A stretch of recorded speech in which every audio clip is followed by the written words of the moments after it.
What's a singularity? Well, we say someone is singular when they are one, a single person, and not just any individual, someone odd. But that's not quite right. A singularity is more like the answer to a question for which there is no answer. Confusing? Take this very simple function. When x is 1, what's the value of f of x? Okay, let's substitute. 1 over 1 is 1.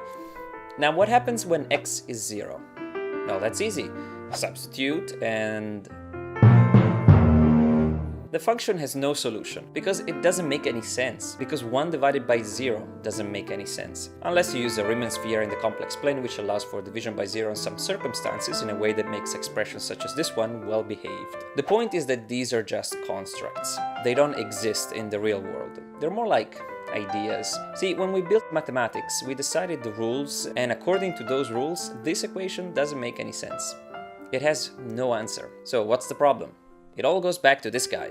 Einstein's field equations. You can easily derive their exact solution for a single spherical non-rotating mass if your name is Karl Schwarzschild and you're a genius physicist with a badass mustache, and then you end up with this simple looking formula. Let's unpack it. C is the speed of light, G is the gravitational constant, M is the mass of the object, and Rs is the Schwarzschild radius. C and G are constants. Say you have a ball of mass M. If you squeeze it, the mass stays the same, but its volume gets smaller. If you keep squeezing the ball, it will become tiny, but stay just as massive as before. All the molecules compressed close to each other, until it reaches a critical size, and that's the Schwarzschild radius. It is the radius of a sphere such that if all the mass of an object were to be compressed within that sphere, the escape velocity from the surface of the sphere would be equal the speed of light. This means that in order to escape the gravitational pull of the object, whatever tries to get away from it would have to move faster than the speed of light. But because the speed of light is constant and nothing can ever go faster,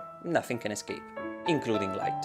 It's essentially a black pit where anything you put in doesn't come back. And that's what we call the congressional budget.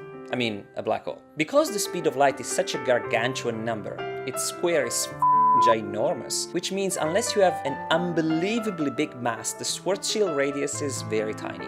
Take the Earth, which is pretty massive. It has a radius of over 6,000 kilometers. Its Schwarzschild radius is only 8 millimeters. I don't think I can even begin to explain the scale of things. It would be like turning this gigantic thing where all of humanity lives cozily and people take years to travel around by foot into something the size of a penny. Let's go back to the Schwarzschild radius. If the object's radius is less than that, it becomes a black hole. But what happens at the center? In other words, what happens if the object's radius is 0?